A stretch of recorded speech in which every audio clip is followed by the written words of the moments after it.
du coup j'ai continué les 2 licences en fait, parce que comme j'aimais bien les sciences cognitives, j'ai décidé de faire les 2 jusqu'au bout, parce que en fait normalement on fait la majeure et la mineure que lors de la première année.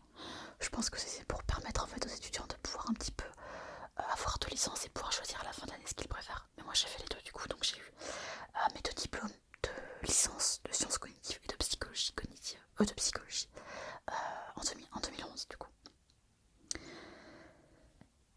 Donc il y a une question ensuite de Robin qui me dit, pour faire psychologue au lycée, est-ce qu'il faut mieux choisir l'option ST2S ou bien un bac général avec 3 spécialités? Alors honnêtement j'en sais strictement rien parce que je connais pas l'option ST2S. Moi j'ai fait un bac général, j'ai fait un bac S parce que je savais pas trop ce que je voulais faire. Et puis je savais que j'avais les moyens de faire un bac S. Comme on dit toujours qu'il vaut mieux faire un bac S, bah j'ai fait un bac S, voilà tout simplement. Mais honnêtement je pense que ce qui compte pour faire une fac de psycho c'est d'avoir le bac. Donc en fait qu'importe ce que tu choisis, à mon avis, tant que t'as le bac c'est bon quoi. Ensuite elle me demande combien de temps durent les études. Donc pour faire psychologue il faut 5 ans puisque c'est un master. Il faut donc ces 5 ans, 3 ans de licence et 2 ans de master.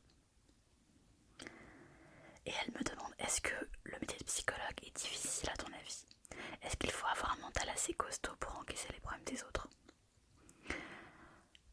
Alors ça c'est une question qui revient mais tout le temps. Je sais pas pourquoi. Je sais pas pourquoi. Est-ce qu'il faut avoir un mental plus fort? Bah je pense que ça concerne tout le monde évidemment. Si tu es dans une phase difficile, si tu es par exemple toi-même dépressif ou quoi que ce soit, ça peut être compliqué effectivement d'écouter le problème des autres puisque toi-même tu vas pas bien. Après, est-ce qu'il y a des personnalités qui seront plus costauds, plus fortes pour encaisser ça? Je sais pas, franchement j'en sais rien du tout. Je pense que ça fait partie aussi du métier d'apprendre à mettre un peu de distance entre ce que les autres te racontent et ce que tu vis du coup. Et moi, mon astuce, si je peux dire ça comme ça, c'est qu'en fait, même si quelqu'un me raconte quelque chose de triste, je sais qu'il aura toujours les moyens pour s'en sortir. Donc voilà, c'est ce que j'essaie de me dire. Alors j'ai encore une question en rapport avec la terminale de Legrand qui me dit, je suis en terminale générale et mon vœu principal est la licence de psychologie, mais je suis inquiet car je suis très nulle en mathématiques. Est-ce que c'est un gros frein pour les études? Alors ça aussi c'est une idée assez préconçue qu'on a qu'en psychologie, il faut faire beaucoup, enfin faut être fort en maths et en bio. Je peux pas dire que c'est faux dans le sens où en psychologie il y a de la bio et il y a des maths sans des statistiques. Après de là à dire que c'est complètement rédhibitoire, je crois pas du tout, non pas du tout, parce que ça fait partie d'une matière parmi d'autres.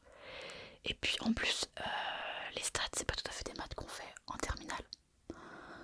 Donc non, pour moi c'est absolument pas rédhibitoire si t'es nul en mathématiques. De toute façon qu'est-ce que ça veut dire être nul en mathématiques? Non, je pense que c'est possible. Il y a quelqu'un qui me demande quel genre d'élève tu étais pendant la période collège-lycée. Eh bien, moi j'étais quelqu'un de plutôt sérieuse qui travaillait beaucoup, beaucoup, beaucoup. Et voilà, assez organisée, qui travaillait beaucoup. Donc, moi mes souvenirs de collège et de lycée surtout, c'était beaucoup de travail. Beaucoup de travail, voilà. J'ai beaucoup travaillé. J'avais des capacités, mais j'étais pas du tout surdouée. Hein, c'était juste beaucoup de travail. Il y a quelqu'un qui me dit, Pépouze, qui me dit, étant étudiant en psychologie, j'aimerais savoir quel master tu as fait. Et si c'était compliqué pour toi d'avoir une place en master. Donc pour ceux qui savent pas qui sont pas au courant, en fait quand on fait psychologie, donc on a les 3 ans de licence. Et ensuite on a 2 ans de master. Et il y a une sélection pour le master. Alors moi à mon époque, la sélection elle se faisait pour le M2. Donc entre le M1 et le M2. Donc vous pouvez passer en M1 facilement. Mais par contre pour le M2 c'était plus compliqué. Et moi justement ça a été compliqué. Enfin je suis passée en M2 sans problème. Mais ce qui avait été compliqué pour moi, c'est que pour passer en M2, il fallait des stages. Et j'avais galéré à trouver des stages. Mais je crois que maintenant la sélection se font en M1 sur les notes. Donc je sais pas trop si vous pouvez me dire mais... Et du coup, est-ce que pour toi ça a été compliqué d'avoir une place en master? En fait, pour préciser un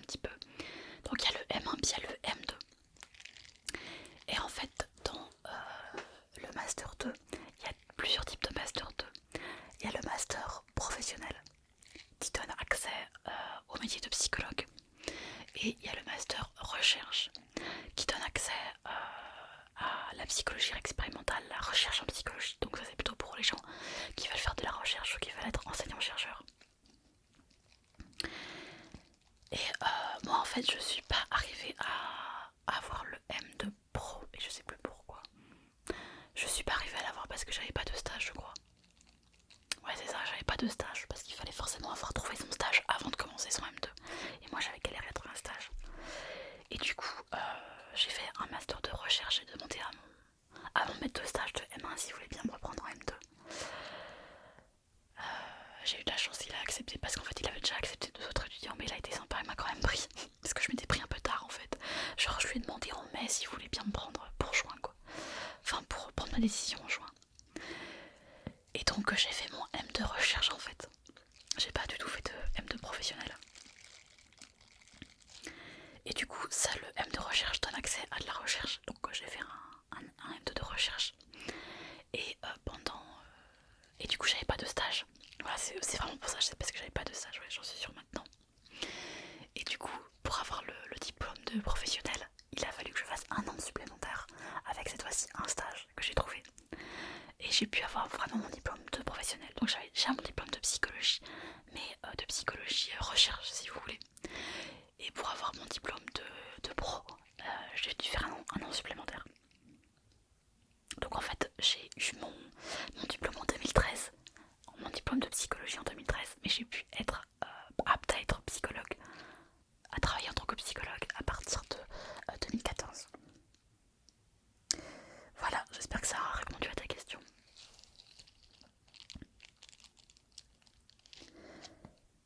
Je vais continuer sur les études. Combien de temps durent les études? Est-ce qu'il faut absolument être auto-entrepreneur dans ce milieu? Me demande Mathilde. Donc les études, j'ai répondu, il faut 5 ans. Moi j'ai fait 6 du coup. Est-ce qu'il faut être auto-entrepreneur?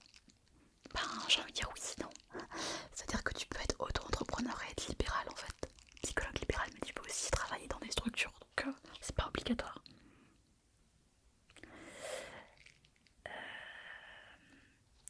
Alors, je veux une question de Fleur de Lys qui me dit: est-ce que tu prescris des traitements type benzo ou neuroleptique, ou privilégies-tu d'autres approches thérapeutiques? Mon point de vue en matière de médication. Alors en fait, Fleur de Lys, pour être clair, je suis psychologue, je suis pas psychiatre. Donc ça c'est vraiment la nuance que vous devez bien comprendre. Pour ceux qui s'y connaissent pas trop, c'est que en tant que psychologue, je ne suis pas médecin. Et n'étant pas médecin, je ne peux pas prescrire de médicaments. Donc forcément, j'ai d'autres approches que le traitement médicamenteux.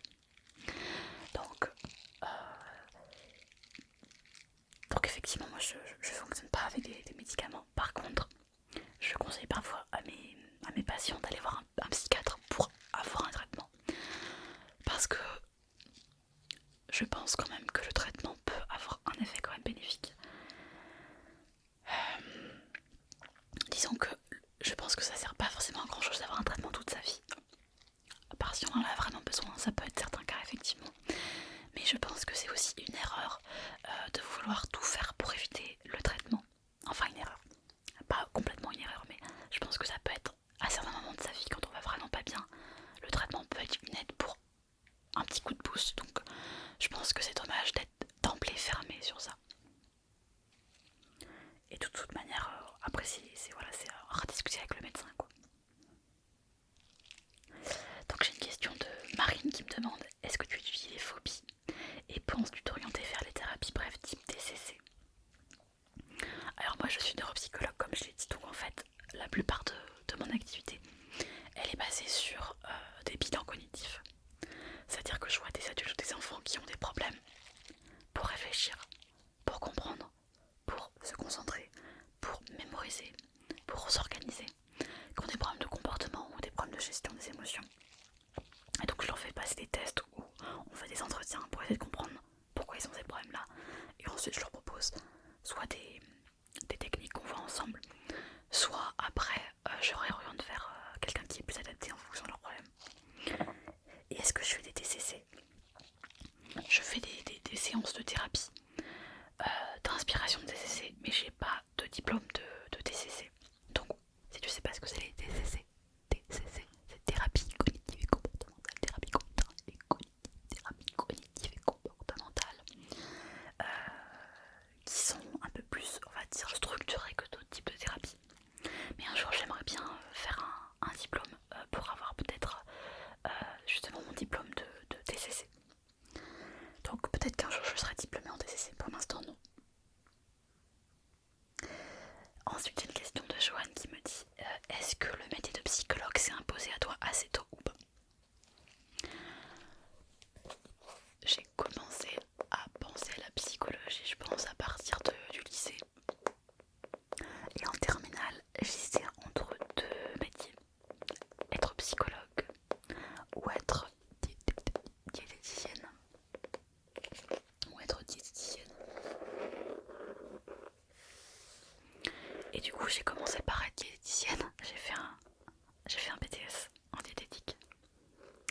comme ça m'a pas plu, je suis pas allée jusqu'au bout.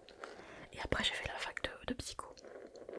Donc on peut dire qu'à partir du lycée j'ai commencé à vouloir être psychologue. Il y a Cécile qui me dit pourquoi avoir choisi la psychologie et non la psychiatrie. Pour une raison simple, c'est que je voulais pas faire médecine. Puisque être psychiatre c'est être médecin. Et je pense que j'aurais pas eu le niveau pour faire médecine, honnêtement. Parce que je travaillais déjà beaucoup au lycée et je me voyais pas travailler encore plus que ce que je travaillais. Donc pour moi c'était évident que soit j'aurais jamais mon diplôme de... Enfin j'aurais jamais mon concours de médecine en fait. Soit j'aurais tellement galéré que ça aurait été vraiment très très très compliqué. Et j'avais pas vraiment envie d'être médecin non plus parce que tous les aspects organiques ça m'intéresse pas du tout. Je me voyais pas du tout découper des morceaux de corps ou... Non, ça m'intéressait pas du tout. J'aime bien être au contact des patients, mais oui, avec de la distance. C'est pour ça que le métier de psychologue c'est bien, juste on parle. On n'est pas obligé de se triturer le physique ou quoi. J'aimerais pas du tout être médecin pour ça. Donc voilà pourquoi je suis pas psychiatre. Ensuite,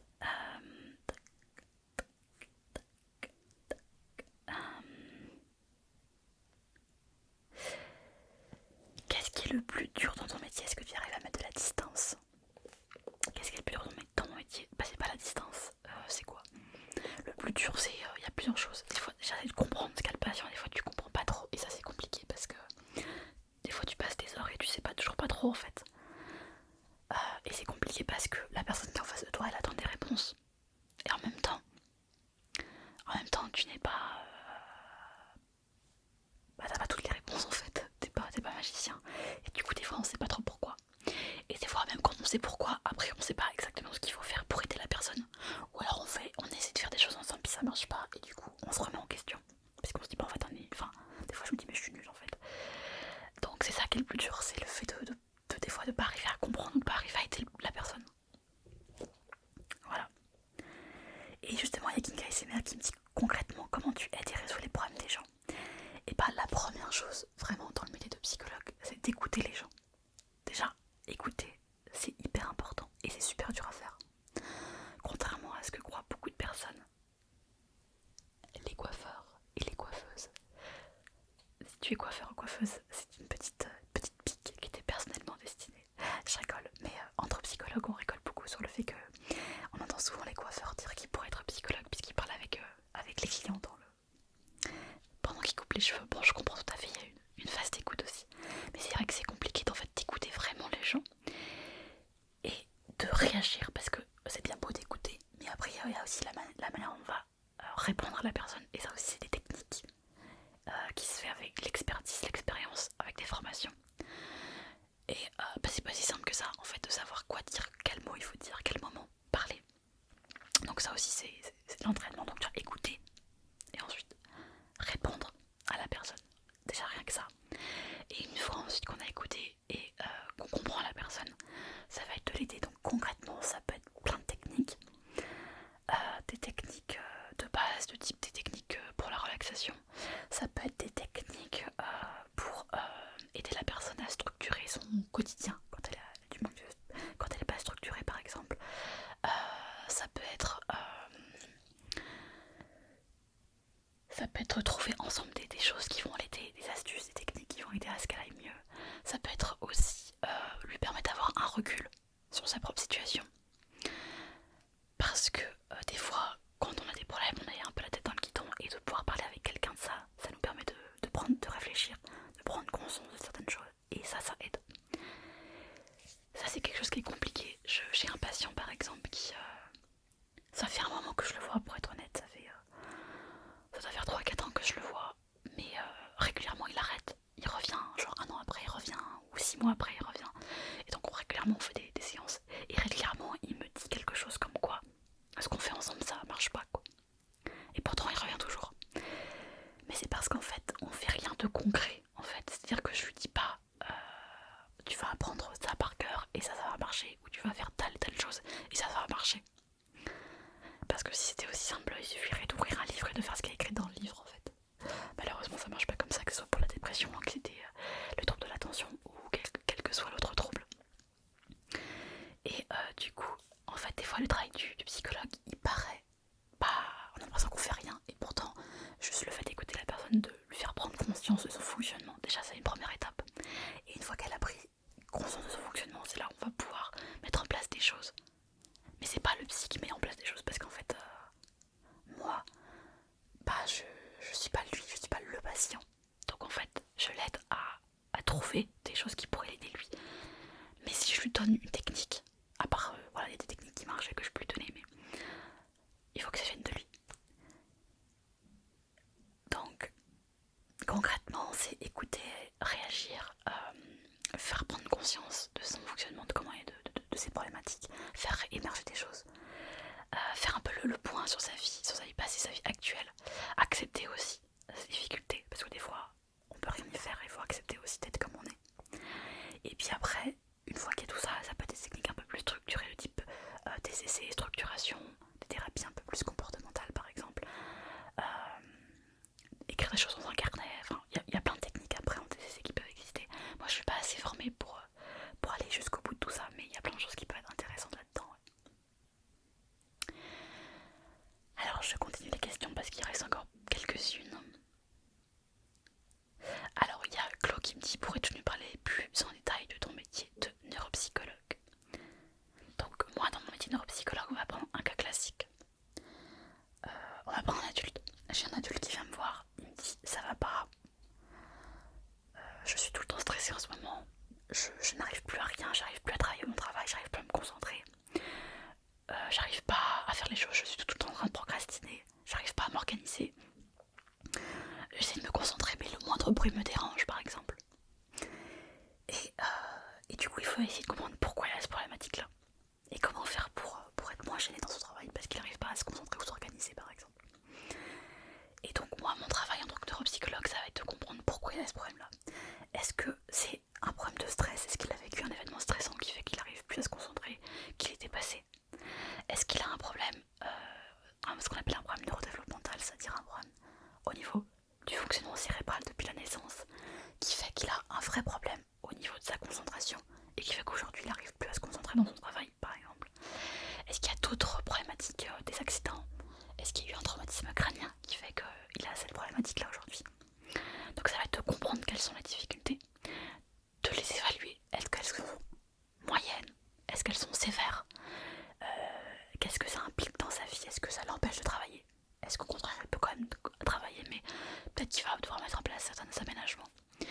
Et une fois qu'on a bien cerné la problématique, pourquoi il a ce problème, depuis quand il a ce problème, quel est le problème, quelle est l'intensité du problème, et qu'on peut éventuellement poser un diagnostic. Est-ce que c'est par exemple un trouble de l'attention? Est-ce que c'est un stress post-traumatique, que sais-je? De voir ensemble qu'est-ce qui va pouvoir l'aider pour peut-être pas tout régler, mais en tout cas de mieux vivre avec ses problématiques ou de gérer un peu mieux le travail au quotidien. Et puis moi je fais des bilans, donc en fait je fais donc ce que je viens de vous dire, des évaluations. Et après du coup je fais des comptes rendus et la personne peut obtenir des aides aussi de reconnaissance du handicap par exemple si elle a eu un traumatisme crânien et qu'elle ne peut plus travailler parce qu'elle n'arrive plus à se concentrer ou qu'elle n'arrive plus à mémoriser par exemple. Voilà, je pense qu'il faudrait une vidéo beaucoup plus précise pour parler vraiment de mon métier de neuropsychologue. Mais déjà on va faire quelque chose un petit peu plus général. J'espère que ça répond à ta question quand même. Il y a quelqu'un qui me dit: est-ce que tu fais de l'ASMR à tes patients? Non, je fais pas du tout d'ASMR à mes patients, jamais, je fais pas. Coucou, comment vas-tu? Détends-toi. Non, je fais pas. Peut-être que ça pourrait marcher, mais non, j'en fais pas. Il y a Kinga ASMR qui me dit: y a-t-il des cas où tu as déjà perdu espoir? Bah, je l'ai déjà dit tout à l'heure, mais non. Parce qu'en fait, même si la personne a vécu quelque chose de triste, ou si elle vit quelque chose de triste actuellement, malheureusement, elle va devoir faire avec.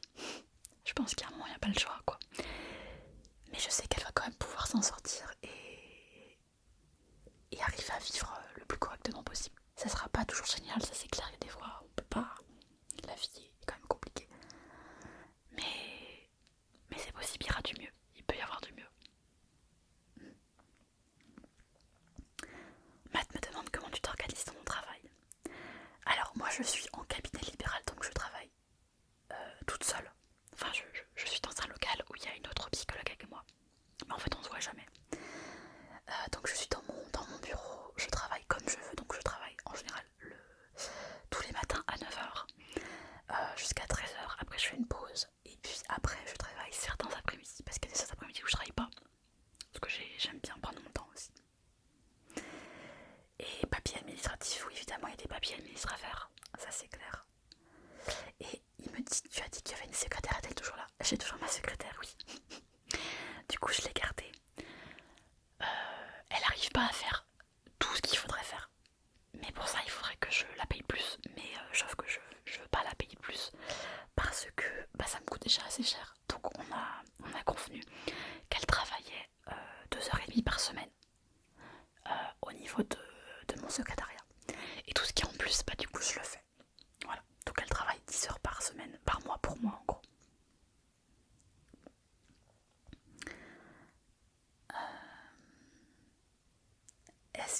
Quelles sont les pathologies les plus rencontrées dans la population française adulte et enfant? Alors chez l'enfant, je sais que le trouble le plus principal c'est l'anxiété.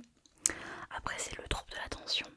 Et après il doit y avoir la dépression, je pense. Ou les troubles des apprentissages aussi, dyslexie, tout ça, ça doit pas être loin aussi. Et chez l'adulte, je pense que c'est anxiété, dépression. Probablement trouble de l'attention aussi. Mais je suis pas sûre à 100% pour l'adulte.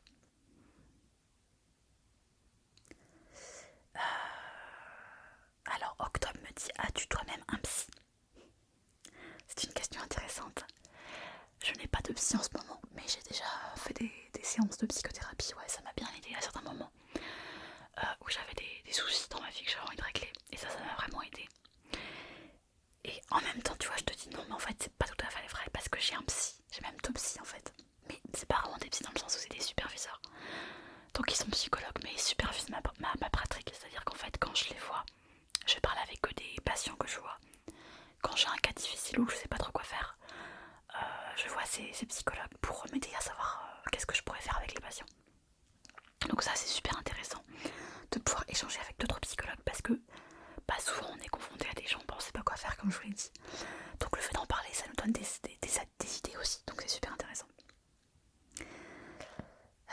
Voilà, bon je pense que j'ai répondu à la majorité des questions. Cette question a été assez longue, j'espère que ça t'a quand même convenu. N'hésite pas à me mettre en commentaire si tu as d'autres questions. Et puis peut-être qu'un jour je referai une vidéo plus précise, que ça soit sur le métier de neuropsychologue. J'aimerais bien faire une vidéo aussi sur le trouble de l'attention, parce que c'est une pathologie que je vois